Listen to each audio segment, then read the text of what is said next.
Have you ever had to negotiate with someone that you never thought you would have to? Well, on today's Read and Repeat English lesson, I am going to teach you what it means to negotiate and teach you some other English vocabulary words and phrases. Well, hello, all of my students. I hope you're having a fantastic day. My name is Jay, and welcome to another English lesson here on the channel where I have the opportunity to help you to improve your English comprehension, vocabulary, and fluency. I hope you're ready for a little bit of learning and laughter. I have a great story prepared for you today, after which I hope you hang around until after the story. I am going to test your comprehension with a few quiz questions. So let's get ready to dive into today's story. I hope you're ready. Let's dive in. Okay, I'm going to read it and then you repeat. Remi, a skilled police negotiator. Let's try that again. A skilled police negotiator. Negotiator had just wrapped up a tense day. Tense. Convincing bank robbers. Convincing bank robbers to release their hostages. Unharmed. Say that last word, unharmed. So someone that is skilled, they know what they're doing. We would consider someone that is skilled to be a professional, okay? A skilled plumber, a skilled mechanic. Today we have Remi, a skilled police negotiator. So Remi is not a novice or a beginner. Now, a negotiator is someone who basically pleads with you to do a particular thing. So a negotiator in the situation of someone robbing a bank, if I were the negotiator, I would try to persuade you to not rob the bank. Okay? If I were in love with Tiffany, and I am my wife, and she was not my wife, and I wanted her to marry me, I would have to negotiate. Girl, you know I'm a good man. I got a job. It'll be worth you marrying me. Okay, I'm negotiating. I'm persuading her. Your life will be so much better if you get with me. I'll take you places, okay? I'm negotiating. Now, notice he wrapped up a tense day. Wrapped up. Now, you can wrap a gift, okay? But here, to wrap up means he concluded a day. A tense day. A high-pressured day. It would say a difficult day. It was a day that he had to work pretty hard. A tense day. Asking Tiffany to marry me was quite tense because her father did not like me, okay? I was very tense when I sat down to ride the roller coaster, okay? Tiffany's cooking had been bad before, and I was very tense when she presented me with tonight's dinner. Don't tell her I said that. Okay? Convincing or persuading someone to do something. And a hostage is someone who is being held against their own will. Tiffany, if you marry me, you won't be my hostage. You'll be my wife. I won't hold you against your will. Okay, let's continue. All he wanted was peace and quiet. Peace and quiet. But at home, a new battle awaited him at the dinner bowl. Okay, so that's something I used to tell my two sons back when they were young. I would say, look, all I want is peace and quiet. That's all I want. Can I get some peace and quiet? That's all I want when I get home from work. I don't want any arguing. I don't want any debating. I don't want any fighting. I just want some peace and quiet. Okay, let's find out what happened. His dog, Sparkles, I couldn't think of a good dog name, so I said Sparkles. His dog, Sparkles, stared at the new brand of dog food with disdain,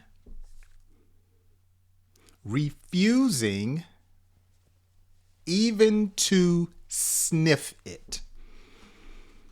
Okay, so notice Sparkles stared at Remi. So to stare is to look at someone without blinking. It's to concentrate on someone or something very intensely. So to stare. Okay, a brand of dog food. So a brand would be a popular name of a product. So you have Apple when it comes to phones. You have, Samsung, that's a brand. Vizio, a television, that's a brand. Nike, that's a brand. Pepsi, Coca-Cola, these are all brands. So evidently, Sparkles was used to a certain brand of food, and now Remi brought a new brand. And I thought of this because I have a cat that I feed, and I normally get Meow Mix. That's the cat brand food that I buy. And I found another brand of food on sale that was cheaper, and I got this new brand, and now the cat, he kind of eats it, but he doesn't get full. And so he comes and sits by the door like, Jay, please, really? Can I have some more food? This is not filling me up. So that kind of inspired this story here. So notice Sparkles looked at Remi with disdain, anger, like, dude, really? Okay, what is this? I don't know what this is, but get it together. Okay, refusing to sniff it. Come on, partner. Come on, partner. Remi sighed, kneeling beside her like he was at another standoff. Okay, so as I've said before, a sigh is when a person is, oh, come on, really? That's a sigh, okay? A standoff is basically a situation where you have two or more groups of people that cannot come to an agreement. And so there's a standoff, okay? So if I were negotiating for you to stop robbing the bank and you wanted to rob the bank because you wanted the money, but I wanted you to stop and let go of the hostages, there's a standoff. There's something you want, there's something I want, and we have to come to an agreement so both parties can be pleased, okay? Let's find out what happens. He tried persuasion first. Persuasion. persuasion. Offering gentle words. Gentle. It sounds like a J, but the G sounds just like a J. Gentle words and a hopeful smile. So really, Remi was trying to get Sparkles to do what he wanted her to do. And so he was trying to use kindness, a phrase that we use when we want someone to do something that we desire. We say, kill him with kindness. And that's what he was trying to do to his dog. When that failed, he used his best tactics or methods, pretending to eat the food himself. Pretending to eat the food himself. In mock enthusiasm. In mock enthusiasm. So this is a technique we do even with babies and children.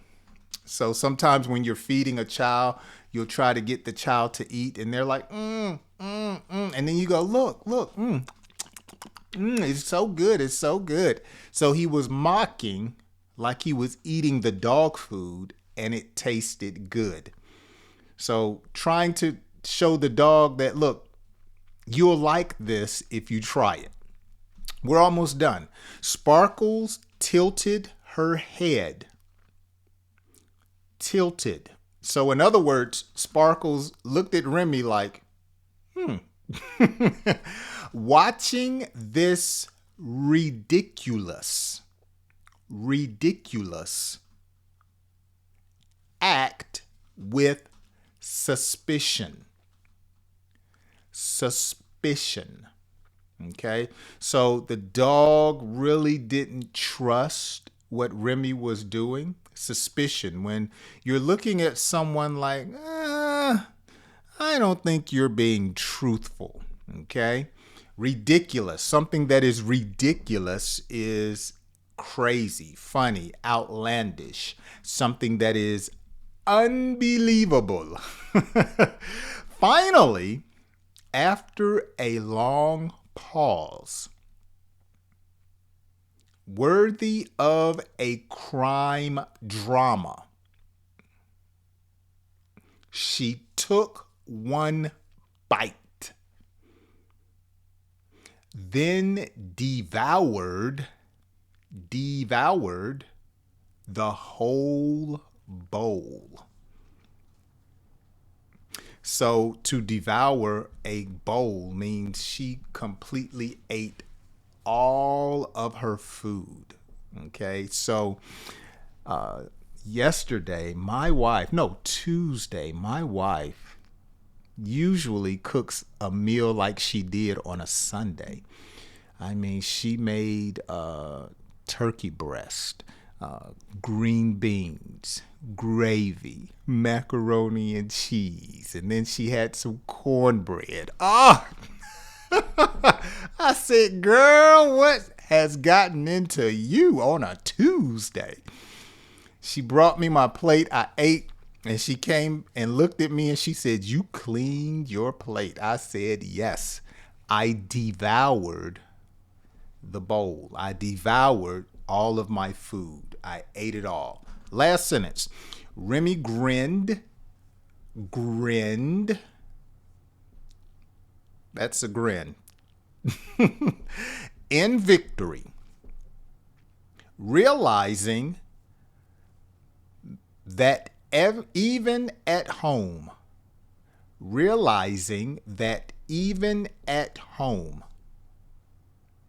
good negotiation was still part of the job description. That's long. Let's say that again. Was still part of the job description. And isn't that the truth? There are some things you learn at work that you can actually use at home and in other places. Okay, if you're enjoying today's story, before I read through it and go through a quiz with you, be sure to go by the website, which is either here or you can check out the QR code here. And you can get all of my notes and you can show support to the channel or join the Patreon and get some other exclusive videos and lessons from me. Okay, let's read through the story without stopping. Remi, a skilled police negotiator, had just wrapped up a tense day convincing bank robbers to release their hostages unharmed. All he wanted was peace and quiet, but at home, a new battle awaited him at the dinner bowl. His dog Sparkles stared at the new brand of dog food with disdain, refusing even to sniff it. "Come on, partner," Remi sighed, kneeling beside her like he was at another standoff. He tried persuasion first, offering gentle words and a hopeful smile. When that failed, he used his best tactics, pretending to eat the food himself in mock enthusiasm. Sparkles tilted her head, watching this ridiculous act with suspicion. Finally, after a long pause worthy of a crime drama, she took one bite, then devoured the whole bowl. Remi grinned in victory, realizing that even at home, good negotiation was still part of the job description. Excellent, excellent. So here are 3 quiz questions. Let's see if you can get these correct and answer them down in the comments section. Okay, number 1, what does pretend mean? Okay, remember, Remi pretended to do something to Sparkles when it came to eating the dog food. So what does pretend mean? What does mock mean? Okay, when you mock something. It's kind of a trick question between 1 and 2. And number 3, what does suspicion mean? Okay, what does suspicion mean? Answer those down in the comments. Let me know your thoughts about today's story. Did you enjoy it? Did you like it? Do you want more? Should it be shorter? Should it be longer? Let me know down in the comments section. And if you enjoy all of my free English lessons and you want to support the channel, you can become a channel member or join the Patreon. And you can do that by going to the website or scanning the QR code. As always, if today's English lesson has helped you, all I ask is that you share it with a friend. Just copy the link and text it to a friend, email it to a friend, or post it on Facebook if you're on Facebook, and share it with a friend. That would really help me to be a strength and a help to other people when it comes to learning English. Okay, with that being said, thank you so much for hanging out with me. I hope you join me on my next English lesson. I'll see you then.